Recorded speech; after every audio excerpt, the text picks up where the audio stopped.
નમસ્કાર મિત્રો. મિડલ ઇસ્ટમાંથી ફરી એકવાર મોટા સમાચાર સામે આવ્યા છે. ઈરાન અને અમેરિકા વચ્ચેનું તણાવ ફરી એકવાર વધી ગયું છે. આ વખતે ચર્ચાનું કેન્દ્ર રહ્યું છે સ્ટેટ ઓફ હોર્મુઝ, જ્યાં બે વેપારી જહાજો પર હુમલાની માહિતી પણ સામે આવી રહી છે. આંતરરાષ્ટ્રીય મીડિયામાં ફરી એકવાર જંગને લઈને સૌથી મોટા સમાચાર સામે આવ્યા છે. અમેરિકાના કેટલાક અધિકારીઓએ પણ દાવો કર્યો છે કે સોમવારની રાત્રે હોર્મુઝ સ્ટ્રેટમાંથી પસાર થઈ રહેલા બે કોમર્શિયલ જહાજોને નિશાન બનાવવામાં આવ્યા છે. આ હુમલામાં મિસાઇલનો ઉપયોગ થયો હોવાની પણ ચર્ચા જોરોથી ચાલી રહી છે. જોકે કોઈ જાનહાનિના અહેવાલ હજુ સુધી સામે નથી આવ્યા. અહેવાલો પ્રમાણે બંને જહાજોને મોટું નુકસાન થયું છે. ઘટનાના કારણે હોર્મુઝ સ્ટેટમાંથી ફરી એકવાર સુરક્ષાને લઈને ચિંતા વધી ગઈ છે. દુનિયાના સૌથી મહત્વના દરિયાઈ વેપાર માર્ગમાંથી એક એવા આ વિસ્તાર છે જ્યાં ફરી એકવાર તણાવનું વાતાવરણ જોવા મળી રહ્યું છે. સ્ટેટ ઓફ હોર્મુઝ ફરી એકવાર ચર્ચામાં આવ્યું છે અને ત્યાં ભયાનક હુમલાઓ થયા છે.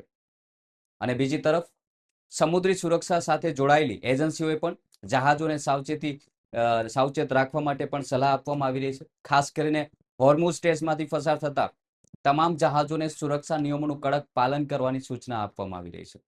વિડીયોને અંત સુધી જોજો, કારણ કે જીઓપોલિટિકલના અત્યાર સુધીના સૌથી મોટા સમાચાર પણ સામે આવી રહ્યા છે અને એવી પણ ચર્ચા થઈ રહી છે કે ફરી એકવાર અમેરિકા અને ઈરાન વચ્ચે ફરી યુદ્ધ થશે. આપ સૌ જાણતા જશો કે ઈરાનના સુપ્રીમ લીડર યતાતુલ્લા અલી ખામોનીનું જે જનાજો કાઢવામાં આવી રહ્યો છે, તેને લઈને પણ આખી દુનિયાની નજર ઈરાન પર હતી. આ સમગ્ર ઘટનાની વચ્ચે સૌથી મોટો સવાલ એ પણ ઊભો થાય છે કે શું આ માત્ર એક ચેતવણી હતી જે હુમલો કરવામાં આવ્યો, કે સ્થિતિ વધુ ગંભીર બની ગઈ છે? કારણ કે છેલ્લા કેટલાય દિવસોથી આ વિસ્તારમાં સતત તણાવ વધી રહ્યો છે અને બંને પક્ષોના નિવેદનો પણ વધુ કડક બનતા જઈ રહ્યા છે. માહિતી એવી પણ સામે આવી રહી છે મિત્રો કે અમેરિકા પોતાના સહયોગી દેશોના જહાજોને સુરક્ષિત માર્ગ આપવાનો પ્રયાસ કરી રહ્યું છે. પરંતુ બીજી તરફ ઈરાન તરફથી પણ સ્પષ્ટ સંકેત આપવામાં આવ્યો છે કે અને તેમને જણાવવામાં જે નિવેદનો આપ્યા છે તેમાં તેમણે કહ્યું છે કે નિયમોનું પાલન નહીં થાય તો કાર્યવાહી ચોક્કસ થશે. ઈરાનનું ચોખ્ખું કહેવું છે કે જે ઈરાને નિયમો બનાવ્યા છે સ્ટેટ ઓફ હોર્મુઝને લઈને, એ નિયમોનું કોઈ પણ જહાજ કે સ્ટીમર કે ટેન્કર નિયમનું પાલન નહીં કરે તો તેના ઉપર હુમલા કરવામાં આવશે. આ ઘટનાએ માત્ર અમેરિકા અને ઈરાન વચ્ચેનો તણાવ ફરી વધારી દીધો છે. પરંતુ સમગ્ર વિશ્વની નજર હવે સ્ટેટ ઓફ હોર્મુઝ પર ટકી ગઈ છે, કારણ કે આ માર્ગથી દરરોજ લાખો બેરલ કાચું તેલ દુનિયાના અલગ અલગ દેશોમાં પહોંચે છે. અને બીજી તરફ આ સમગ્ર મામલે અમેરિકાના રાષ્ટ્રપતિ ડોનાલ્ડ ટ્રમ્પનું પણ મોટું નિવેદન સામે આવ્યું છે.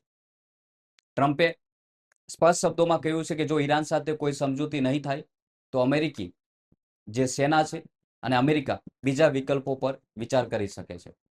આ નિવેદન પછી ફરી એકવાર તણાવ વધી ગયો છે. ટ્રમ્પનું કહેવું છે કે અમેરિકા હજુ પણ વાતચીત દ્વારા ઉકેલ ઈચ્છે છે, પરંતુ જો વાટાઘાટો સફળ નહીં થાય તો જરૂરી પગલાં ભરવામાં આવશે. આ નિવેદનના કારણે ફરી એકવાર સવાલો ઊભો થયા છે કે શું બંને દેશોની ફરી ટકરાવ વધી જશે? આ ઘટનાએ માત્ર અમેરિકા અને ઈરાન વચ્ચેનો તણાવ જ નથી વધાર્યો, પરંતુ સમગ્ર વિશ્વની નજર હવે સ્ટેટ ઓફ હોર્મુઝ પર ટકી ગઈ છે, કારણ કે આ માર્ગથી દરરોજ લાખો બેરલ કાચું તેલ દુનિયાના અલગ અલગ દેશોમાં પહોંચે છે.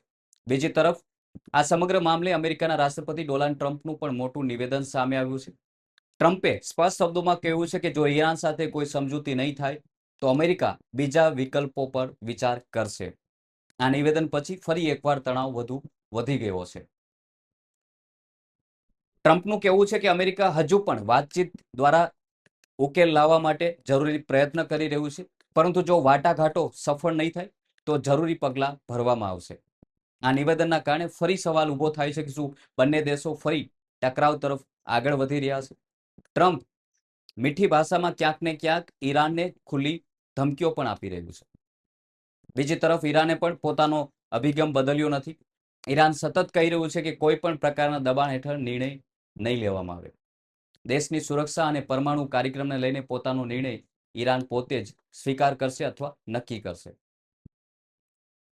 આ દરમિયાન હોર્મુઝ સ્ટ્રેટમાં સુરક્ષા વધુ કડક કરવામાં આવી છે. સમુદ્રી માર્ગ પરથી પસાર થતા જહાજો પર સતત નજર રાખવામાં આવી રહી છે. અનેક દેશોએ પોતાના વેપારી જહાજોને પણ સાવચેત રહેવા માટેની સલાહ પણ આપવામાં આવી છે. આ વિસ્તાર વિશ્વ માટે એટલો મહત્વનો છે કારણ કે દુનિયાના મોટા પ્રમાણમાં કાચા તેલનો વેપાર આ જ માર્ગથી થાય છે. જો અહીં લાંબા સમય સુધી તણાવ રહેશે તો તેની સીધી અસર વૈશ્વિક બજાર અને તેલના ભાવ પર પડી શકે છે. અહેવાલો મુજબ જે વિગતો સામે આવી છે તેને ધ્યાનમાં લઈએ તો એવા પણ અહેવાલો છે કે દરિયાઈ માર્ગને વધુ સુરક્ષિત માની રહ્યા છે કેટલાક લોકો અને કેટલાક દેશો. જ્યાં જોખમ ઓછું હોય છે, જ્યાં કેટલાક જહાજો હજુ પણ સ્ટેટ ઓફ હોર્મુઝમાંથી પસાર થઈ રહ્યા છે. એટલે હાલ સ્થિતિ સંપૂર્ણ સામાન્ય કહી શકાય તેવી પણ સ્પષ્ટતા હજુ સુધી નક્કી નથી થઈ. પરંતુ આ બધાની વચ્ચે સૌથી મોટી ચિંતા એ છે કે જો કોઈ એક નાનું પગલું પણ ખોટી દિશામાં જશે તો સ્થિતિ વધુ ગંભીર બની જશે. કારણ કે બંને દેશો પોતાના વલણ પર અડગ જોવા મળી રહ્યા છે. અમેરિકાની મુખ્ય માંગ એ છે કે ઈરાનના પરમાણુ કાર્યક્રમ પર વધુ નિયંત્રણ લાદવામાં આવે, જ્યારે ઈરાનનું કહેવું છે કે પોતાની સુરક્ષાને રાષ્ટ્રીય નીતિ અંગેનો નિર્ણય કોઈ બીજા દેશના દબાણ હેઠળ લેવામાં નહીં આવે. આ જ કારણ છે કે બંને દેશો વચ્ચેનો મતભેદ હજુ પણ યથાવત છે. એક તરફ અમેરિકા કડક વલણ અપનાવી રહ્યું છે, તો બીજી તરફ ઈરાન પણ પોતાના નિર્ણય પર અડગ જોવા મળી રહ્યું છે. હવે એવા પણ સમાચાર છે કે આંતરરાષ્ટ્રીય સ્તર ઉપર ફરી એકવાર યુદ્ધ શરૂ થઈ શકે છે. કારણ કે યુક્રેન રશિયા વચ્ચે તો સતત મિસાઇલો દાગવામાં આવી રહી છે અને ત્યાં યુદ્ધ તો કન્ટિન્યુટી ચાલુ જોવા મળી રહ્યું છે. દર દિવસે નવા સમાચાર ઇઝરાયલ અને યુક્રેનને લઈને, રશિયાને લઈને સામે આવી રહ્યા છે. પરંતુ હવે અમેરિકા અને ઈરાન વચ્ચે જે યાતાતુલા ખામોનઈનું જે જનાજોની પ્રક્રિયા જે છે પૂરી થશે, એટલે ફરી એકવાર ઈરાન વળતો જવાબ આપી શકે તેવી સ્થિતિ અત્યારે આંતરરાષ્ટ્રીય મીડિયામાં ચર્ચામાં છે. નિષ્ણાતોનું માનવું છે કે જો ફરી કોઈ સૈન્ય કાર્યવાહી થશે તો તેની સીધી અસર માત્ર 2 દેશો સુધી સીમિત કે મર્યાદિત નહીં રહે. મધ્ય પૂર્વના અનેક દેશો અને વૈશ્વિક વેપાર પર પણ સીધી અસર પડી શકે છે. હવે સૌથી મોટો પ્રશ્ન એ છે કે આગળ શું થશે? અમેરિકા અને ઈરાન ફરી વાતચીતનો માર્ગ પસંદ કરશે કે પછી પરિસ્થિતિ ફરી એકવાર સૈન્ય ટકરાવ તરફ આગળ વધશે? અત્યારે દરેકની નજર આ એ જ સવાલ પર ટકેલી છે. સ્ટેટ ઓફ હોર્મુઝ માત્ર એક દરિયાઈ માર્ગ નથી. દરિયાના મોટા ભાગના કાચા તેલનો વેપાર આ માર્ગથી થાય છે. એટલે અહીં થતો દરેક નાનો ફેરફાર પણ વૈશ્વિક બજાર પર સીધી અસર કરી શકે છે.